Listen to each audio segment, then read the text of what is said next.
want the reader to really believe that I am actually falling in love. Do you plan on not actually falling in love? No one has to know. We just need them to feel like I'm falling in love. It feels a bit deceptive. Well, you'll have to watch the movie and find out. Well, Nora is the CEO of a company, and she gets challenged by her boss to write this article of which she has to put herself forth and go on dates to see if she can fall in love. And I think it sort of exemplifies what people do in terms of they get in their habits of making work and other things than love their priority, and I think that feels safe to her. So I think you're gonna watch a woman, you know, slowly by slowly get that chipped away with, and I think what gets revealed is that you can open your heart and that you can be vulnerable and that you can potentially fall in love. No. I always think that, I mean, it's a funny idea. I think a lot of people think when you're telling a story that some part of it is your story. And I wouldn't say that it is at all, but it doesn't mean that I can't relate to and understand as a human characteristic that many of us are, you know, protective of ourselves. And in that protection comes some amount of isolation. And I think it's relatable to watch someone work through that for sure. Well, it starts like many of these kind of romantic comedies do, which is you're the most annoying person, and then works itself to, can you kiss me under the mistletoe? What was funny for Dan and I specifically is that we had done a movie together previously where he played the ex-husband that I wanted nothing to do with.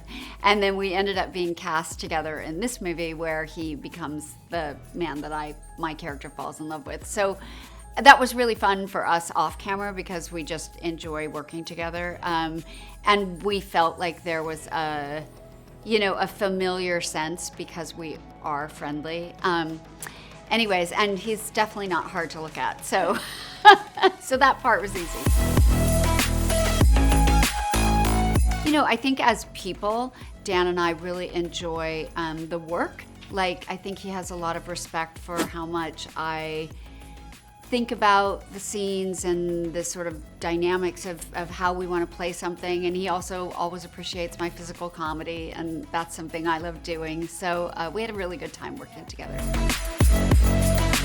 I don't know if we were really improvising with this one.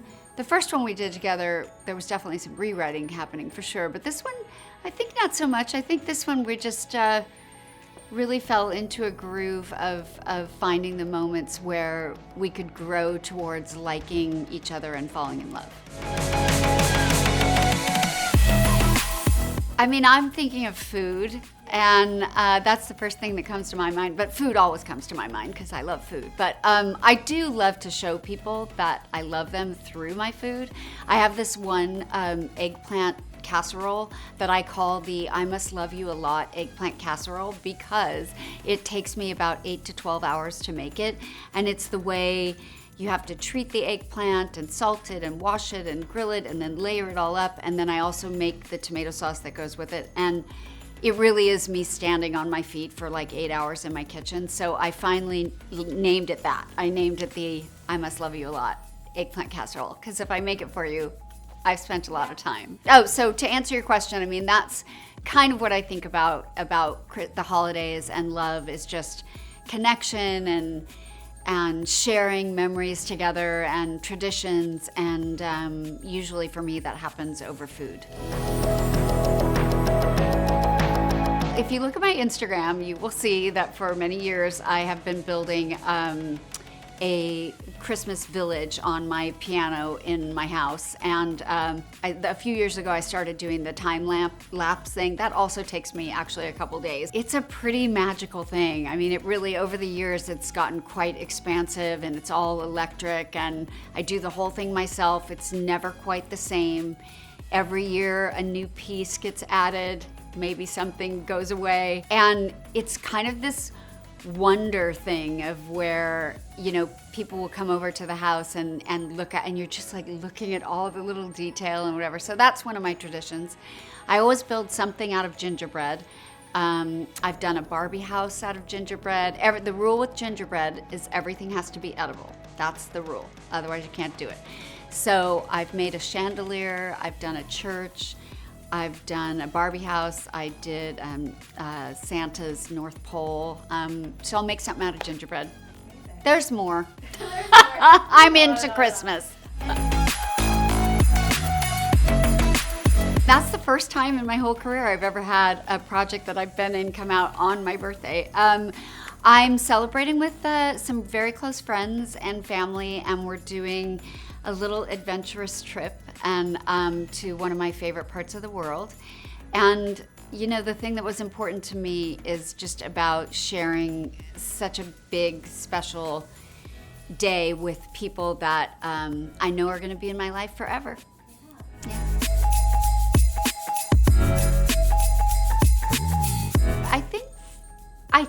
I think. This is the thing about beliefs. You know, beliefs can be changed and beliefs can be wrong. But I think it's maybe easier to fall in love when you're younger. Not so much 20 years ago or not, but more because, I don't know, for me at my age, I just feel like you get everything like the way you like it. Like you start to understand yourself and how you want to spend your time and who you want to be with and what you enjoy and what you personally need to be your best self and all of that. And you've also spent, by the time you get to be my age, I spent a lot of my life taking care of people. Took care of my daughter, took care of people at jobs. And now, actually, ironically, I take care of my parents. So, I mean, I'm not entirely done with that.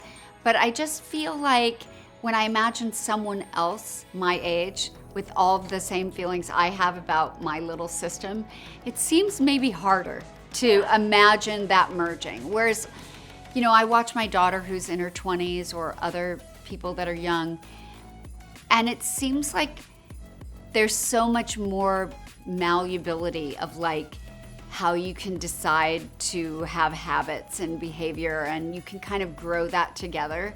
This is a really long answer saying I'm too stuck in my ways to fall in love.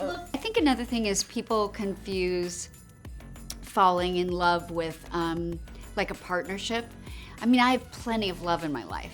Like, I love my daughter. I love my friends. I love my cat. Like, I understand that endorphin of love and what it's like to share that with someone, the giving and the receiving of it, you know, and there's nothing like it. There's nothing like feeling loved by people in your life and loving the people in your life. And I have that in full, even though I don't have a partner.